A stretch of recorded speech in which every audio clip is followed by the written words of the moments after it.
davantage au ministre de l'Intérieur. Monsieur Jean-François Coulombe. Monsieur Jean-François Coulombe.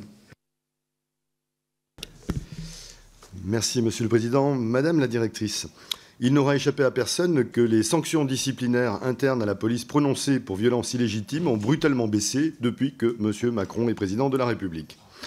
En effet, jusqu'en 2017, on comptait une centaine de sanctions par an. Et soudainement, dès 2018, ce chiffre tombe à 20 ou 30 par an, selon des sources que personne ici ne contredira, puisqu'elles proviennent de vos propres services, Madame Agnès Thibault-Lecuivre. Or, selon le directeur de recherche au CNRS, sur cette même période, on constate une hausse de l'usage de la force et des armes par la police, avec une élévation très nette du nombre de tirs de LBD et de grenades. On pourrait donc imaginer que plus on demande à la police d'intervenir, plus il y a des confrontations et plus il y a de fautes. C'est une question logique. Or, nous observons l'exact contraire depuis la fin de la crise des Gilets jaunes. La baisse des sanctions se prolonge. Les chiffres sont parlants. Avant 2018, au moins une trentaine de sanctions disciplinaires du plus haut degré de gravité étaient prononcées chaque année. Et depuis 2018, ce chiffre est tombé à 2,5 par an. Aucune exclusion définitive n'a été prononcée pour les policiers violents, contre une dizaine par an il y a une décennie à peine.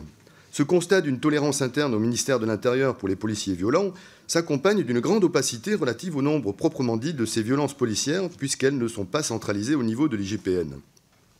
De fait, l'IGPN et l'IGGN ne traitent que 10% des enquêtes judiciaires visant leurs fonctionnaires.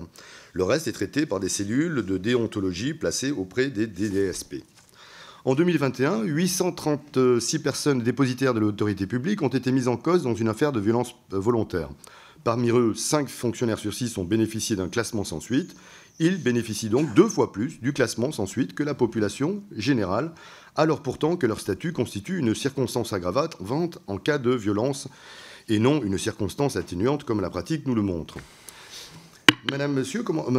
Comment expliquez-vous que les volumes de sanctions appliquées soient en baisse quand les plaintes pour violences policières explosent? Merci. Et pourquoi vos inspections ne s'assurent-elles pas de diminuer cette impunité qui alimente la méfiance de la population?